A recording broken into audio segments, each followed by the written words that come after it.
Why? Why? You're bad. Stop! You're here right now. What is your problem? You don't want to be in the same like this thing, right? Stop! April 18, 2015 dispatch. In Elsie, Texas received a call for a domestic violence report, but they did not expect the kind of horrors they were about to hear. Officers arrived at the caller's home. They discovered a horrific sight in the bedroom. 2 dead bodies, one of 27-year-old Jennifer Cruz and the other of her boyfriend, 30-year-old Albert Bo Martinez, both of whom had been shot in the head.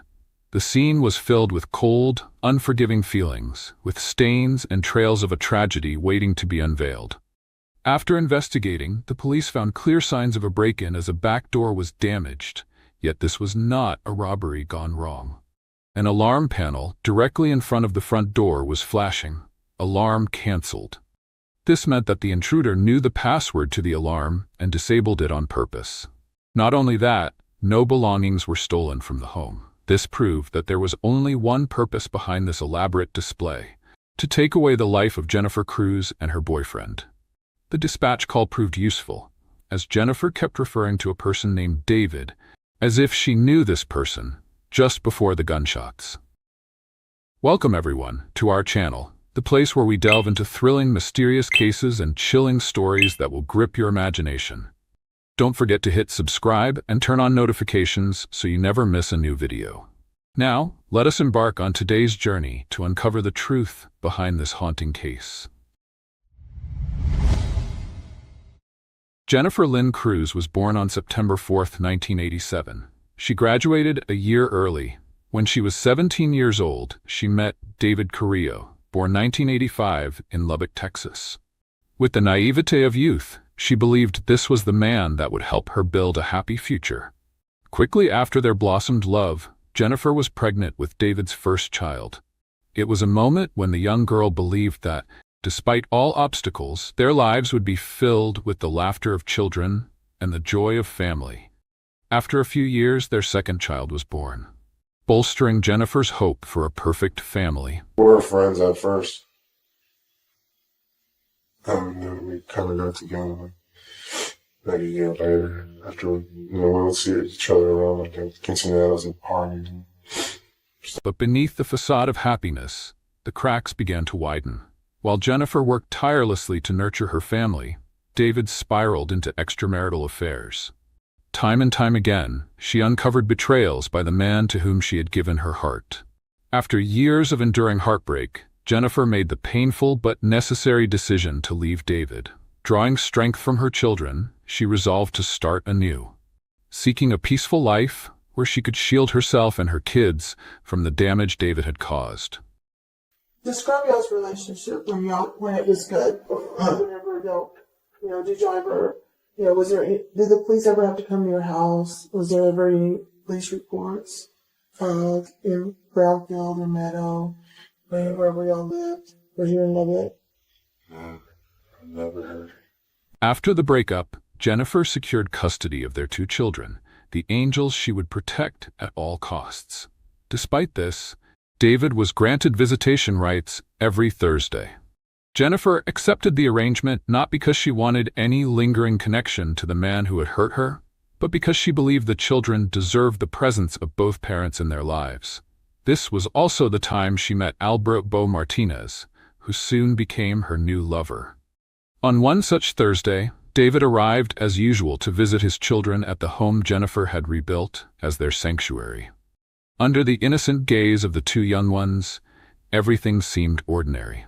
Yet beneath the surface, a tempest was brewing. Jennifer always felt tense during these brief encounters. It wasn't that David acted out during his visits, but she knew the chasm between them was deep and the wounds unhealed. Jennifer Cruz. I think it was Thursday. Did you talk to her face to face, or did you talk to her on the phone? She said something about her new boyfriend, I guess, got out of prison. He's been threatening me. I told you, tell him to stop already, man. I was like, he messaged me saying that posted his mom on Facebook. I don't care. It was like, me and Jennifer were split up already since August, so I don't know how long that is. That's good for y'all. When David was talking about their relationship, it seemed like it was a story of a heartbroken man. Someone needed a shoulder to cry on. David likely thought his clumsy web of lies would be enough to save him from the jaws of justice. He feigned calmness, spinning a vague, hole-riddled story, hoping to convince the detectives. But if David thought he could outmaneuver them, he had underestimated the seasoned investigators sitting across from him. The dispatch call had already pinpointed him as the prime suspect of the case, with Jennifer kept uttering his name throughout the call. There's not my gun out there. What kind of gun was it? It was a 140. I think it's still. A little container. David admitted that he owned a Glock 40, which was a surprising detail, as an empty Glock 40 caliber case was found in one of the home's closets, and 2 Glock 40 caliber shell castings found near the bodies of Jennifer and Albert in the bedroom. The picture then became crystal clear, and David, still caught up in his act, didn't realize he just served the case on a silver platter for the investigators. Detectives even got information that just one day before the shooting, David had tried to purchase a silencer, hinting his actions were intended and calculated. Ask you this: when you said you didn't have didn't have your Glock at your house, right? When is the last time you fired a weapon, like a gun like that, or your shotgun, any kind of? I've never shot my shotgun before. I shot that Glock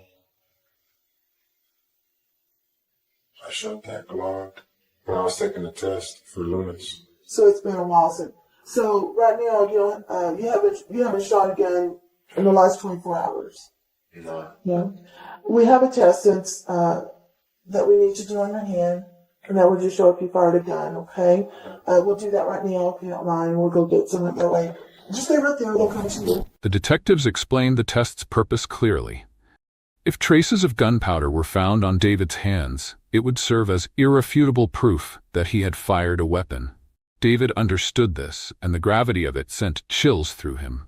But David wasn't entirely uncalculating. He likely knew that washing his hands thoroughly could eliminate these traces. Perhaps he had done so, perhaps not. The detective's stoic demeanor betrayed nothing, which only added to David's unease.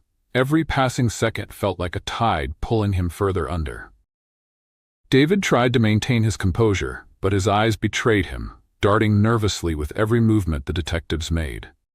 After completing the gunshot residue (GSR) test, the investigators decided they'd heard enough of David's lies. They shifted to a direct confrontation, revealing they had a recording of the 911 call that would compel him to tell the whole truth. I'll be honest with you. We started working this case at 3 a.m, okay? And there was a 911 call. And in that 911 call, she says you're at her house. Okay? That needs to be explained by you. That's why I asked you so specifically, when was the last time you've been there? Because in the 911 call, she's calling your name and saying, put the gun down. And it's all recorded. You know, you've been very cooperative with us. But right now is the time that you need to tell the truth. You know, what happened. And both also dead. You know that. Okay? It wasn't a drug deal. It wasn't anything else. David, you were there. Okay? Now, as to why you were there, that's what you have to explain. I went back and listened to that 911 call. And she's saying, David, put the gun down. David, it's not worth it. I listened to it. It's all recorded. And it's not worth it over the relationship. You don't want me no more. All that's on. It's all recorded. So we know that you were there. You know, David, it's time for you to tell us what really happened. You know, I've been upfront with you, you know, from the beginning. So we need to talk to you about her. What happened, David? David's face flushed red as the 911 recording was mentioned. His composure began to crack. His eyes darted around the room as though searching for an escape. At that moment, he may have silently cursed himself for skipping those acting classes he once considered taking. Clearly, any skill he might have acquired wouldn't have saved him from the rising tide of his guilt. David hastily pivoted to a self-defense narrative, clinging to it as though it were his last lifeline. He painted a picture of himself acting in desperation, forced to protect himself. But that fragile hope crumbled quickly. Right. Okay. And tell me what happened at 3 in the morning when we got that 911 call. Tell me from the beginning to the end what happened. Just in your words. This is your story to tell, you know. Which vehicle were you in when you went over there? The Dodge. And where was Jennifer? When you got there? Yeah. Which room? Her. Okay. Where was Bo? There. And then what happened? An escalator. Where did you have the gun? Did you get it? Did you take it with you? Yeah. Where's the gun right now? It's by that old CVS. In the trees. And where? By the trees. By the trees? By the trees. Thomas Street Place. Oh, okay, off the Marshall Sharp Freeway. It's that abandoned building right next to Tom Street Place. What side of the building, partner? Is it closest to Marshall Sharp or closest to 34th? Marshall Sharp. The evidence at the scene told a different story, one that completely refuted the self-defense argument that David tried to construct. Instead of aggression or threats to David, Jennifer and Albert tried to plead for David as he opened fire. More than that, the scene had already revealed all David's clumsy lies. Jennifer was found on the bed, not standing, not attacking, but in a vulnerable position, unable to defend herself. The bullet coldly pierced through, ending her life right in what should have been her safest place. The sight left anyone who witnessed it choked with emotion. There were no signs that Jennifer had resisted or threatened David, only helplessness and surprise. As for Bo, Jennifer's boyfriend, he was discovered face down near the bathroom, in the northwest corner of the bedroom. His position, the bloodstains trailing on the floor, spoke clearly. He was trying to escape. Perhaps he had hoped to reach the door or find a place to hide, but Bo never made it to safety. The bullet from David's gun ended all his chances, all his hopes. Why'd you go to the house? I was able to find him. Tell him why he journeyed. How far were you from Bo when you saw him? Do you remember? For like Do you remember where he was shot at? scared. You were scared? How about Jennifer? Do you know how many times you shot her? That's scared. So after you shot both of them, was there anyone else in the house? Anybody else with you? Does your friend know? Does she know what happened? Did you tell her? When the detectives asked him as to why he took the life of the mother of his 2 kids, his response was just shaking his head, staring at the blank, waving his hand in the air and saying, Mine went blank. David's testimony, like a patchwork quilt, tried to cover up the truth, but left too many holes. Every sentence he uttered was riddled with contradictions and illogicalities, as if he were trying to construct a story from mismatched pieces. But the detectives didn't have to strain to piece together what David was trying to hide, because the scene spoke for itself. David wasn't defending himself. He was the attacker. The bullet holes, the positions of the bodies, and even the audio from the 911 call all matched up to paint an unmistakable picture. This was a calculated murder, not a panicked act.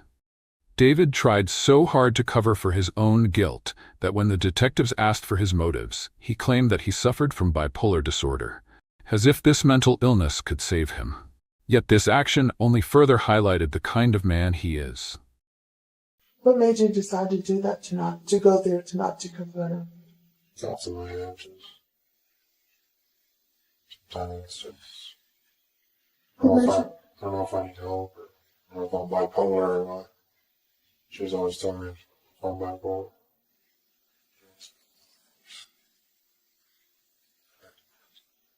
I get crazy, just flip out. Had you ever heard anyone before? Well, they're gonna call as soon as if we need to, would you show us where that gun is? If we need to transport you there to show us exactly where it is, would you do that for us? I think we think they can find it pretty easily with the information you gave us. For the trees. I'm sorry? Just by the trees? Just kind of buried. You know, I have... After a grueling and tension-filled interrogation, yet another shocking revelation came to light. One of David's newest lovers stepped forward, her face etched with a mix of apprehension and distress, as she bravely recounted her story. Her voice wavered as she delved into the details of their time together, a period marred by subtle but deeply unsettling moments. David had often spoken in ways that left her feeling uneasy, his words laced with a darkness she couldn't quite put her finger on. At first, she dismissed these remarks as impulsive venting, believing they were nothing more than fleeting expressions of anger or frustration. But as the pieces of the horrifying puzzle began to fall into place, she realized those words had carried a sinister weight she hadn't comprehended at the time. Phrases that had once seemed inconsequential now struck her with the force of chilling premonitions, revealing a man whose thoughts simmered with an undercurrent of malice. Her retelling painted a complex psychological portrait of David. Here was a man who could seamlessly toggle between charm and menace, a duality that left her both drawn to him and unnerved. It was clear, in hindsight, that these weren't random outbursts. They were calculated glimpses into a mind grappling with dangerous impulses sought to test boundaries, perhaps even seeking validation for thoughts too twisted to admit outright. The tension in her story was palpable, every word underscoring her growing realization that she had been closer to danger than she ever dared to believe. David's casual yet ominous comments now appeared as veiled confessions, each one a chilling foreshadowing of the unspeakable acts he would later commit. This moment, for her, wasn't just about recounting the past, but about coming to terms with the terrifying reality of having been in the orbit of a predator who hid his true nature behind a facade of normalcy. In the courtroom, the prosecutor approached the podium. In his hands were pieces of evidence ready to unveil menacing crime. This wasn't a story of a sudden, heat-of-the-moment act. It was the unveiling of a calculated plan, executed with precision and cold-blooded intent. The turning point came when the recording of the 911 call was played for the court. Jennifer's trembling voice filled the room, her words cut through the air like shards of glass. "David, please, don't do this," she begged, her plea a heartbreaking cry for mercy. But then came the sound of unforgiving gunshots. In that instant, 2 lives were taken away. The prosecutor's case didn't stop at the emotional impact of the recording. The day before the murders, David had purchased a silencer, a deliberate act that showed how well-planned his actions were. He didn't plan all this out of fear or emotional outbursts. He planned all this with one goal: to take lives. He not only prepared to commit murder, but sought to minimize the chances of interruption or exposure. As the jury exited the courtroom to begin their deliberations, every person present seemed to hold their breath. Less than an hour later, the jury returned, and with them was a verdict, a fitting sentence for the actions of a cold-blooded man. The foreperson rose and read the words aloud. David Carrillo was guilty of the murders of Jennifer Cruz and Albert Bo Martinez. In 2018, his sentence was delivered, life imprisonment without the possibility of parole. It was the ultimate penalty for a man whose actions had robbed 2 innocent people of their futures and left others related in devastation.